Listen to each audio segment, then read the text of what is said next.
This question that I ask all day long, and that is your name first and last and the correct spelling so I can set my audio levels. Okay.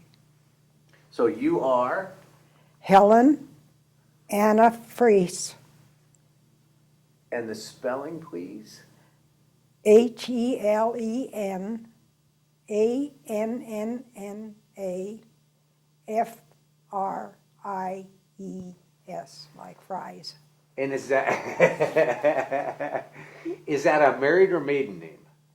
Fries is a married name. And what was your maiden name? Pope, P-O-P-E. P-O-P-E. And if I can be so rude as to ask, where and when were you born? I was born April 2nd, 1924, in And- Belfast, South Dakota. Oh, I've actually been there. Nice place. Not in the winter. No. So, huh. So, and who were your parents?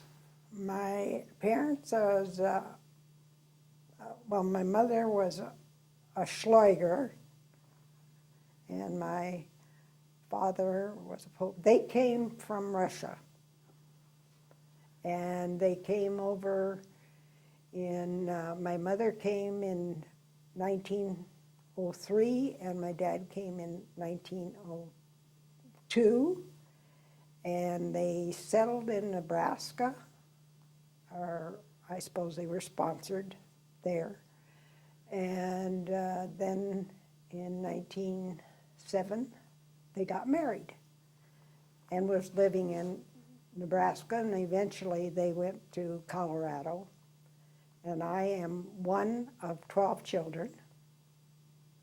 2 girls died in infancy, that was older than I was.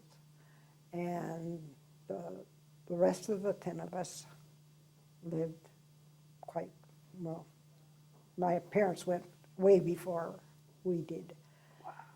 The one brother, the youngest brother in the family that was in Korea, he came home and he wasn't in very good shape, and he lived probably 5 years. He was in and out of the, what do you call it? Veterans. Veterans thing. And eventually he passed away. And so he was the first one of the family, and he was 42 years old. All the rest of us then lived. And then in 1980, in January, I lost a brother, and in March I lost a brother, in May I lost a sister. So that really brought the family down. What did your dad do? We were farmers. We lived on the farm all our life. And they kind of was giving it up when we moved to Toppenish, Washington from South Dakota in 1940, because the older ones were married, and then there was just the 5 youngest ones, including me, in the bunch that was left. So, and then eventually they just got off the farm and moved into the city of Toppenish. And then that's where I got a job, and I got a job down in Oregon, and I was working with staying with 2 girls that was my brother-in-law's sisters, and we was working for Crown Willamette. And then the oldest of those 2 girls, her husband was in the service, so she left. And the other one decided to go back home, so that left me alone there. So I had to find me a place to live, and I found a place, top of the, well, it was a bedroom in that, like, top of the mortuary. So I went home one weekend, and I was getting ready to go on the bus to go back to Portland, and ran into a recruiting officer, a gal. She says, "How would you like to join the service?" And I says, "Well, I'll have to think about it." So I went took the bus and went back to Portland, and I thought about it, and then I decided I would enlist. And I didn't tell Mother, didn't tell hardly anybody. I already had brothers in the service. So finally, I told her, and she was a little bit unhappy, and so then in May, I left and went to Des Moines and was in basic training for 6 weeks, I think it was, or whatever time. And then we went, they sent me to California. And I was stationed at Santa Maria on a P-38 air base. And I was there, I worked in ordnance, mainly in the shop and that, where the pilots came and got their stuff and that. And we had P-38s and smaller planes. And then when I was ready to go home for my first time to go home, and that was around Thanksgiving time.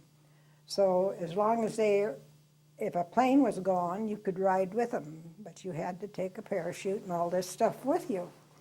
So I thought, well, I'll give it a try. I was a little bit leery, and I was shy anyway, from being from the farm. So I got out the airport, and here was one of these little PT-13s, little tiny one. So the pilot says, well, you sit back here, and I had to have the parachute, and then I had the little leather helmet and everything. We got up in the air, he didn't pull no glass to cover it. He didn't go very high, but anyway, he would do little loops once in a while just to scare me. And he took me as far as up by Sacramento. And then I got off the plane, and then the rest of the way I took the bus home.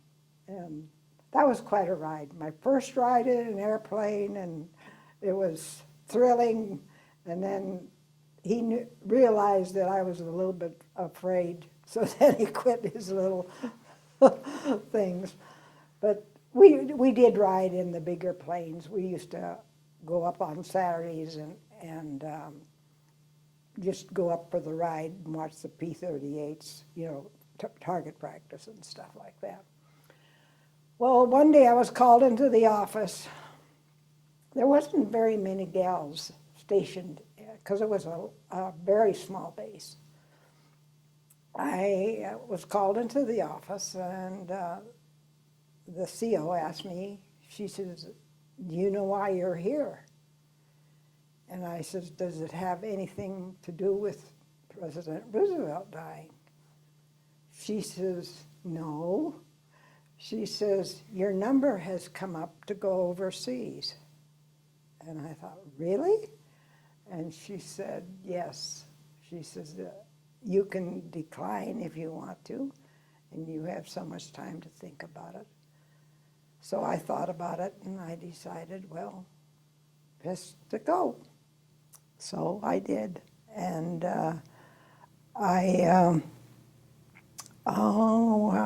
when was it? I think in May, then I went back to Des Moines, Iowa for my overseas training, and then from there I went we went over to the coast, and we didn't know nothing about nothing. And we got on this big ship that belonged to France. It was called Ile-de-France, and it used to be a cruise ship. But it was so dirty and so filthy, and there wasn't very many of us, and it was mostly women that was on it. There wasn't many men on it. It was just mostly women, wax that was going on it. And it sailed, and we asked where we were going, and they wouldn't tell us where we were going. We had to wear our mask and our safety, belt thing, all the time. while we were there, and we were blacked out at night. And then we got to Scotland and got off that ship, and we got on to another train, and then we went down to Southampton. And we got on, it was toward evening, we got on this little tiny boat that was in the English Channel, and they have these beds, you know, with the 5, you know what I'm talking about. I think I was in about the middle one, but I was so tired in that, so it was still daylight out, so I went to sleep. And in the morning, I woke up, or we all woke up, and I got up and went out and looked overboard, and we had landed in Le Havre, and here was a whole thing full of ships that had been destroyed and smaller boats, and it was just a big, big mess. So we got out of there, and then we went to the tent city, and we stayed in the tent city. I think I was there about 2 or 3 weeks. I'd say about 2 weeks, and that was right by Normandy and that.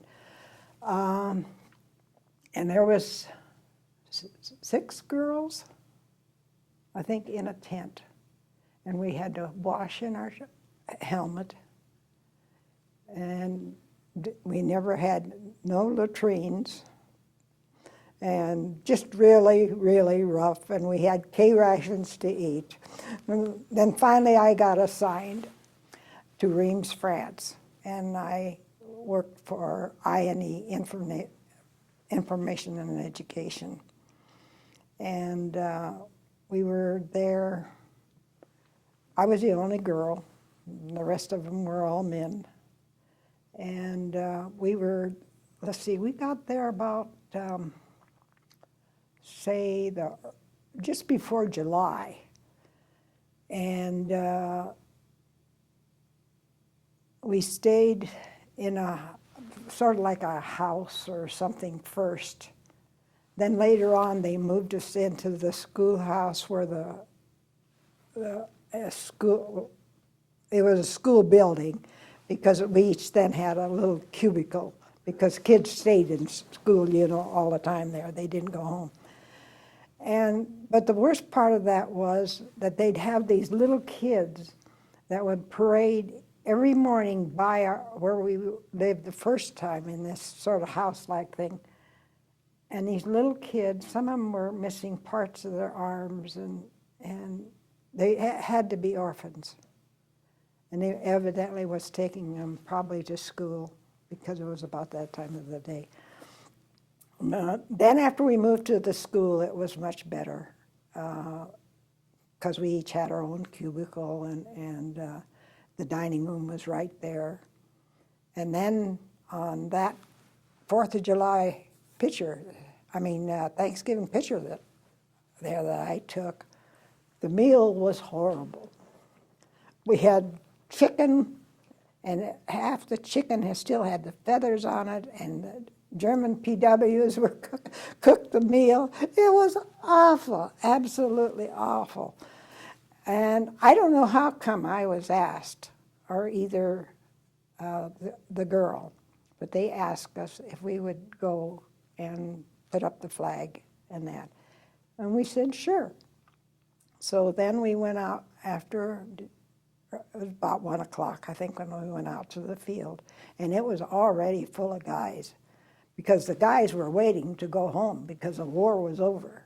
It had just gotten over with, and so they were ready, just killing time to go home.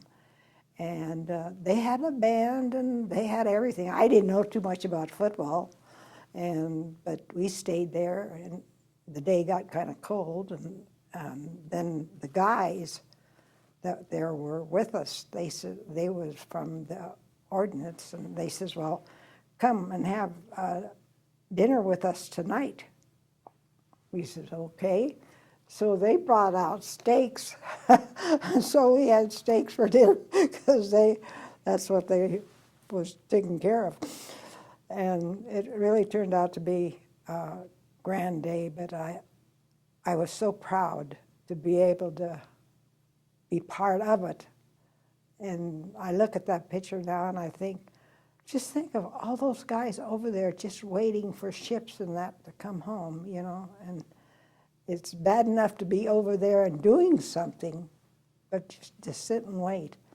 That's what I think a lot of people don't realize is, Yeah. if you read the history books, you know, there was Pearl Harbor and then the war was over and everybody went on with life. But it took us years to get people over, so it must have been a real challenge coordinating and getting people back. And yes, well, and I think the ships was the main problem, was to get enough ships to get them. Well, then you also had to have a certain amount of time over there before you could go, too. But I&E, where I worked in our office, we sent a lot of guys to college. And that really helped a lot for them. And I wished I'd have went, too. But Was that with the GI Bill? Mm-hmm. Yeah. Mm-hmm. So what was your duty while you were over there? mainly just doing things in the office. And we brought in entertainment. You know, it was sort of like that. You know, I never have figured out really what it was. I didn't. But one day, well, it was one whole week, we did nothing but give out applications and that for school, for colleges. A lot of them went to college over there. And so it was a good deal. I wanted to go to cooking school over there, but I thought, no, I've been away from home too long already. I wasn't about to, because I do love to cook. What was your rank? Tea sergeant. I went up the thing pretty fast. The minute you went overseas, you got a promotion. And I was a corporal when I went over. So it worked out quite well. And I really didn't do too much. The town of Reims was really a nice town, and that's where this congregation of guys came to be shipped overseas. Evidently they were sorted out there, I would guess. And then after they got that all done, then we left Reims. They closed the city down as far as the military was concerned, and we moved to Paris, the ones that were left.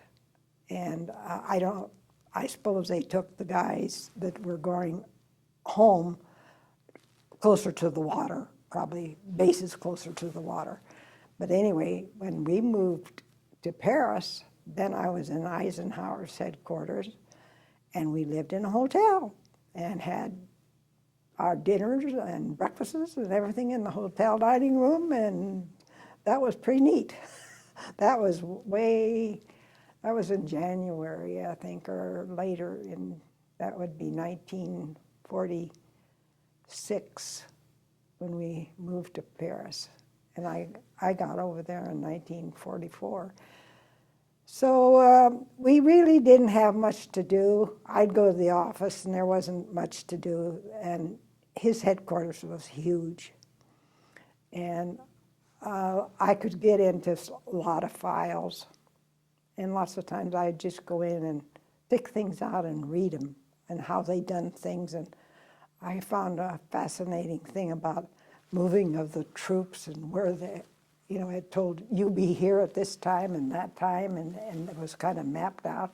And I thought that was the most interesting thing I've ever seen. Did you get a venture around France much, besides being on base? Or? Oh, yeah.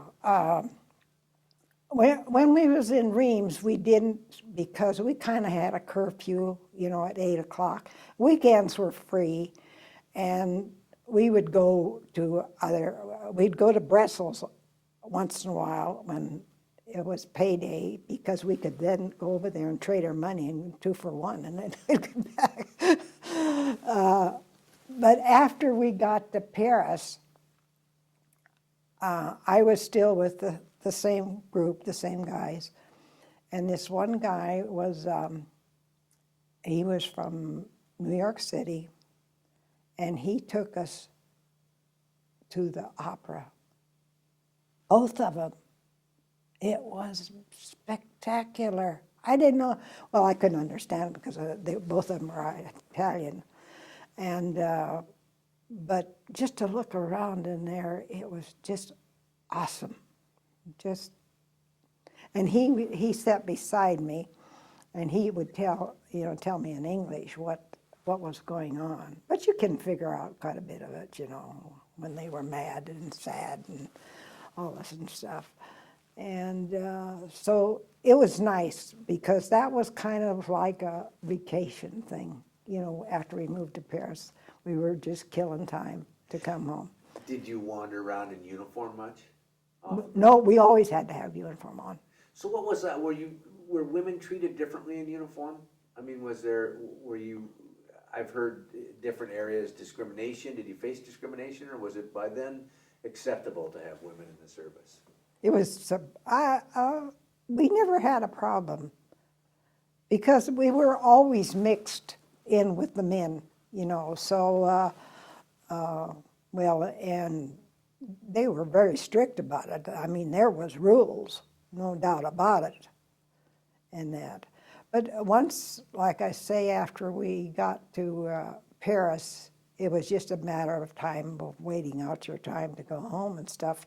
But to do, we went to the Follies and everything. We got to see everything, which was really, really nice. That part of my service, which I didn't really contribute too much to the service part of it. But no, the men were very nice.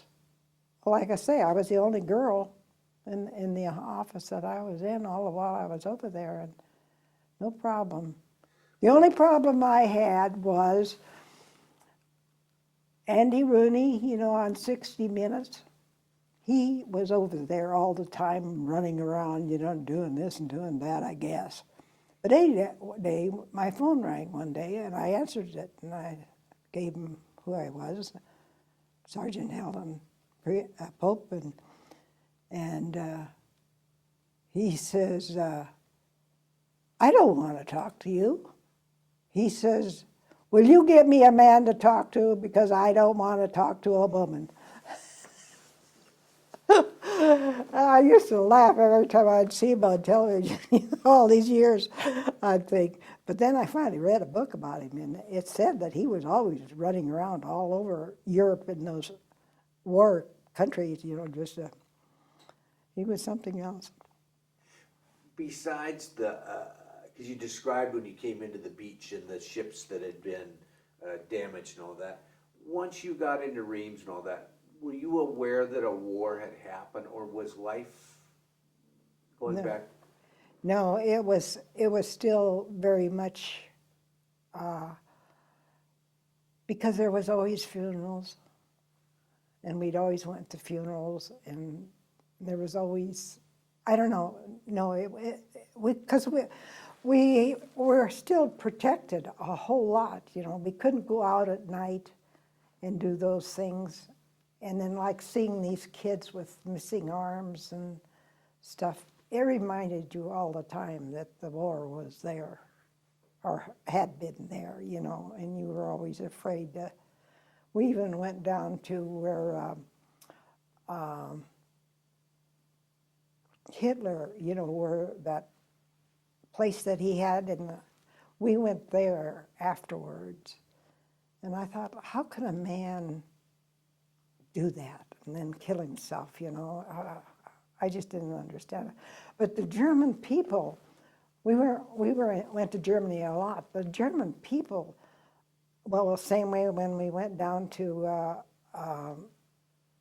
Austria, right away, one bomb would come in and they would be there picking up the bricks and fixing everything. And a lot of Germany, you'd never known there was a war unless you got to the big cities. Like when we went through Heidelberg, it was just flat, and so was Munich.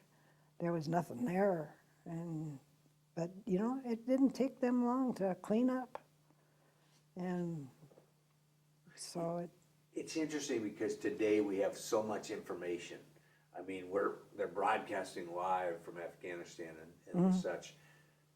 How aware were you of the big picture of the war? I mean, you talked about going to where Hitler had been. How aware of how evil Hitler were you at that time? Or was it in retrospect? Well, see, a lot of it affected me because, and I think that was one reason why I went overseas, was the fact that my parents came from Russia and they were Germans. And I think that's why they sent me to Germany, because there was a lot more qualified girls in that group than to send me, you know. And that is, I don't know, and even my parents, after I came home, I would ask them things. And my mother especially, she'd always say, I don't want to talk about it. Because their life was, my parents' life wasn't as bad as some. Because they evidently got into where they could farm and you know, feed them, their families and things. Or it would be my grandparents. But anyway, they never did talk about it, and they didn't want to talk about it. So we never grew up with it, you know, too much. But boy, it was a awakening to go over there and see it, especially out there in that ocean, all those ships that were there. And we were dropping what they called ash cans all night long, you know, because the channel was still full of bombs and stuff. And it was an awakening. And I can't imagine, like my brother, and there again, he never talked about it, but he was there on D-Day, you know, and the beaches were full of dead people, men, and that, and you just kept on moving and coming in and coming in. Had you been getting correspondence from him? No, a lot of those that were over there and in that area, they weren't supposed to write. Well, it didn't do them any good to write because most of it was, you know, taken out anyway. And no, they didn't. I maybe. And then when I was working, I was thinking whether we were in Paris yet or not. But anyway, we had a library in our office, and we had a guy. He was a POW. He was a captain, I think. Anyway, he was an officer, and he had two guys with him, and they were Germans. And every time he came, he had this same officer uniform on, and he could speak a little bit English. And they always sent me in to him, I guess, because I was German, of German descent. But I asked him one day, I says, have you ever been home? He says, no. He says, I haven't heard one word from my family for 3 years. So you know there was no family left. Because, you know, we went through, I was all through Germany and everything else. But see, he was in prison. You know, he was in the POW camp, so he didn't hear anything. And then I told him, I says, we're leaving. He says, don't leave us with the French. And so I thought about that so many times. I wondered just how long I would have liked to have gone back or had somebody tell me how they, you know, dissolved all of that. And Where did they keep him? they had regular POW cabs, and they weren't very good, nice ones either. Well, we were in charge at that particular time of the ones that were around there because I was dating a guy that he was a motorcycle MP, and that's what he did. He worked in but then he didn't tell me much either. They just don't, you know, you're not supposed to, and so they just don't. I would have liked known more. But it just made me sick to think that that guy, you know, all these years and didn't even know, and the distance wasn't even that far away. But well, he says, don't leave us. We don't want to be taken over by the French. Wow. And there was a lot of them. Well, I think he said his dad was a doctor. So. How come you decided to enlist when the woman said, "Hey, you know, you could"? Was it because it was a job, or because there was a patriotic aspect? Or? Well, I think two things had gotten to the point. See, these two girls had left, and we had to give up our little place where we were living, and that left me alone in Oregon, and so I probably wouldn't have if I wouldn't could have found a place and somebody else to live with. But living in a mortuary, that was no fun, I'll tell you right now. But I don't know. And then I think that point is really what drove it, was the fact that, you know, I'll just give it a try. And well, she talked me into it, really.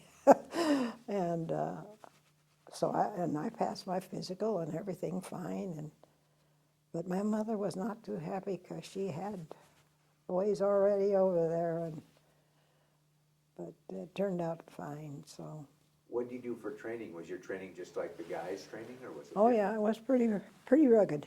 Yeah, we trained all the time. Yeah, we even had to climb up over the things, and then when we went back for overseas training, it was even a little more strenuous. We had to go on longer hikes and that sort of thing, and then we got shots like you wouldn't believe. That one day, I don't know how many shots I got of yellow fever and that, and I got sick, and I was laying in bed, and the next day, I think we were supposed to go some big long hike, and the officer came in, and she says, "Oh, you can't go." I says, "No, I can't even raise my head." So I laid in bed. Funny, I like the airplanes and going up in that. One of my friends came home from, he was in England. He had done 50 flights. And he came home, and he was there at the base. And one night he says, "Let's go out to eat." I says, "Okay." So we went to town. Santa Maria wasn't too far. I'd say probably 8-9 miles from there. And on the way back, it was still daylight out when we came back. He was driving along. He had a car. And something kind of went wrong with the car. So he opened up the door and stepped out, and a car came from behind him and hit him and threw him clear over the hood of the car into the bar pit. And I thought, oh my golly, I thought he was dead. I was so petrified I couldn't even get out of the car, but right away somebody stopped. And they took him to the hospital. So he was in the hospital. His head got all, but he was a captain and flew 50 missions, and then come home and, it just doesn't make sense at all. Well, anyway, he was, they kept him there in the hospital. We had a pretty good hospital there. We had some good doctors, and they were Chinese. And so shortly after he was in the hospital, I got sick, and I had this sore throat and that, so they put me in the hospital because I had a temperature. So I had a temperature for, 3 weeks before they could get the temperature down, and then they took my tonsils out. And he he was still in the hospital. And then I was scared because I'd never, there was really never nothing wrong with me always before. And so they told me to come in, and I went into this room. There was a Chinese doctor there. He was a military guy and some other, and it was just a big room, nothing. So he says, sit down in a chair. So I sat down in a chair, and he gave me a pan about like this. He says, hold it up here like this, and open your mouth. So they took, like a string thing and wrapped it around, and then when they got it around the tonsil, they went like this, and then he says, spit them out. And I spit them out. Yes, that's what they used to do in the military, and scare you to death. Oh. Oh, man, we were just talking about that, but we didn't go that far back on, yow. Yeah, and a dumb country girl, I didn't know anything. You just sit there and do what they tell you to. And then I was in the hospital about a week after that. And I was in the ward where the rest of them that had their tonsils taken out. And then this one captain had his taken out. And he says, it's the weekend. I'm going to go uptown. So he went uptown. And they said, no, don't go. And he came back, and boy, he got sick. He really got sick. Because you talked about the gentleman that got hit by the car that had already flown 50 missions. Did they talk much about the war when they came home? Were they wanting to put all that behind? Do you remember? They, I think most people didn't. Most people, my brothers didn't, I didn't, But I find out that people now want to know more about what I did. I'm asked all the time. And I think because I was a woman and the fact that I got to go overseas, because that made a big difference. But no, when you come home from those places, you just want to forget about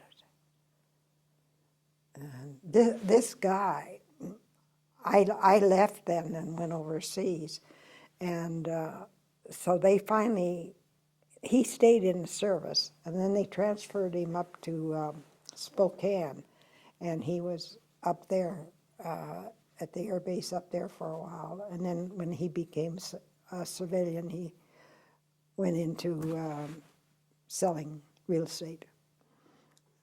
But it took him a long time, but he did get all right. But that was a sight to see. Now, you talked about prior to going in the service and meeting the recruiter woman, you were working where? Down in Oregon. I was working for Crown Willamette Paper Company. And we had a good job, us girls. We just really had a good job and everything. And I would have stayed, because I did know some people down there, after being there. I wasn't there all that long, but I would have stayed if the fact I would have had somebody to live with, I think. But that mortuary just didn't help me a bit. Was that part of the war effort?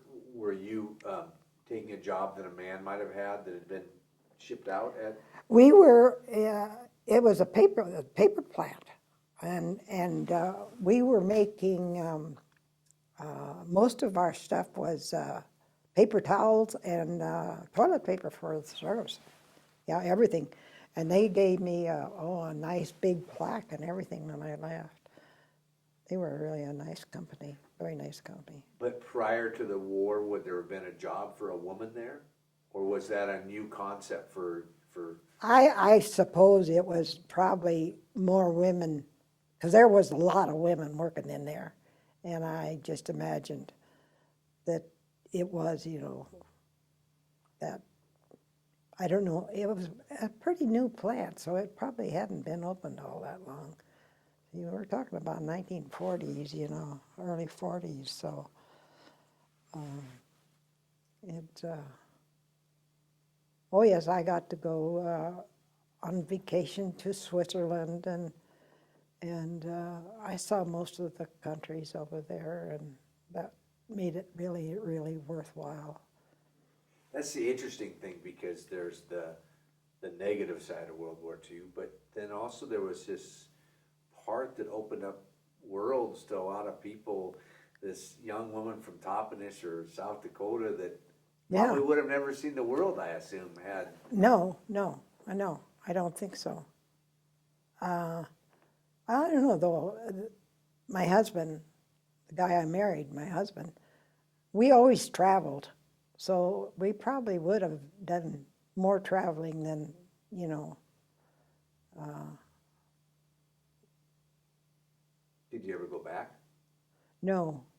I wanted to, but it just didn't seem like we had the opportunity to go back. And our life was different because, like I say, and I still don't know why it happened, because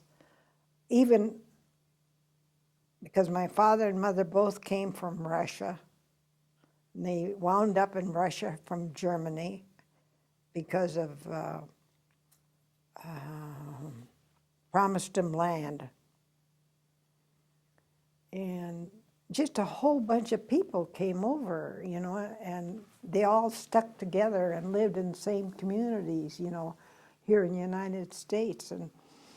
And I knew a lot of kids that went to school. Their parents never did teach them English. You know, they just had a hard time, you know, with the German and that. But we were a big family, and you know, us kids always. Well, as a matter of fact, when I was in the first grade, we went to a one-room country school, and my older brother, the oldest of the family, was dating the teacher. So, so it was always way out in the country, you know. Oh, it was really an odd thing. But like I say, my parents were perfectly happy, and we lived, you know, we weren't rich or, we always had plenty to eat, and we seemed to get along very well, but so many of the families just, and like I say, my mother would not talk about it. And my husband's family was even worse. They were some of the last ones that came over, and they had to come on a freighter, and his mother already had a child, and she was pregnant, and I think my husband told me it took them like 6 weeks to come over. Can you imagine being on a dirty old boat? Ours was dirty enough, but to come, you know. Pregnant and with a child. Yeah. Sick. Oh, I didn't get sick. There are lots of days I didn't feel good, but I never, ever got sick. Oh, it was. Do you remember where you were when Pearl Harbor happened and how you found out? Yeah, we were living in Toppenish, and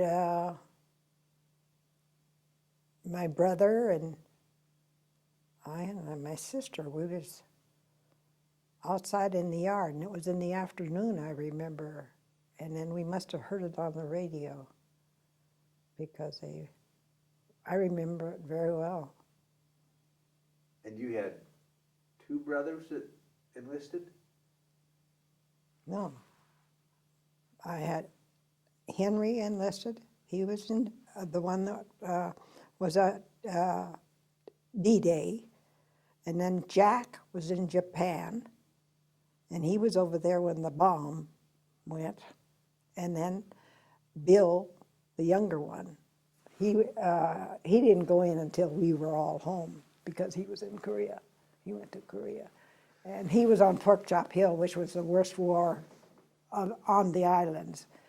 And he was all right, but it was the mental thing that got him. So how was it being, because you were a fairly young girl when the two brothers went into World War II. How was it for you?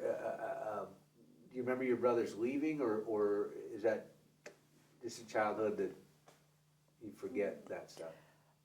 I remember when they went, but my one brother that went to Japan, he was already married and he had a child. So, but after they came back, then everything changed then because shortly after that we moved. So I don't know, we were still a family because all holidays and everything we'd all get together. I had a sister that lived in Idaho, Coeur d'Alene, Idaho, and my other older sister, she lived there in Toppenish with us. And most of us lived pretty close together, so we still, and then my parents, both of my parents passed away. My mother was the last one to go, and she died in 1963. And at that time, my younger brother that was having all the problems, then he came to me after my mother was gone. And, well, he did marry, and he had 2 boys, but his wife couldn't put up with it. So they left her. He left her, and he was in and out of the hospitals all the time. And so it was a long, drawn-out process, which I hate. That part I hate, It's almost like if he'd been killed. It's so hard to live with people like that. And they don't know what to do. Yeah. And then his wife, she didn't understand anything about it. And I suppose that's why he always came to me, because he knew I would understand. And but that was the worst of all of us, that were in the service, was putting up with him. And he was the youngest son. Were you with your 2 brothers in Japan and at the beach? Were you afraid for them, or was there this feeling that they're my brothers and? Well, see, I was still home yet. I was still not over there, and we really didn't think too much about it. For some reason or other, we knew they landed at Normandy and all this and that, but they didn't write many letters because, for the simple reason, I think they were, especially my oldest brother, he was always a foot soldier, so he didn't have time to do too much, I don't think, But the one in Japan, he wrote home, and because he had the wife and child, and so we did hear from him. Were you aware of the atomic bomb and your brother? Did you put the 2 together that, oh, he's over there and that's where the bomb was? Mm-hmm. Do you remember what that was like? What you thought? Well, we didn't really hear enough of it over radio or TV. There was no TV really then. And so you really didn't know too much. And my parents was one of these, and I think from their own experience, that they just didn't want to talk about it. They figured, well, God willing, he'll come home or whatever, and took that road, I think, more than anything else. Yeah. Did your mom have the flag in the window that signified they had? Yeah. Now, do you know if she put a flag up for you in the window? Because I know some parents did for their daughter and some wouldn't for a woman. No, they didn't for me.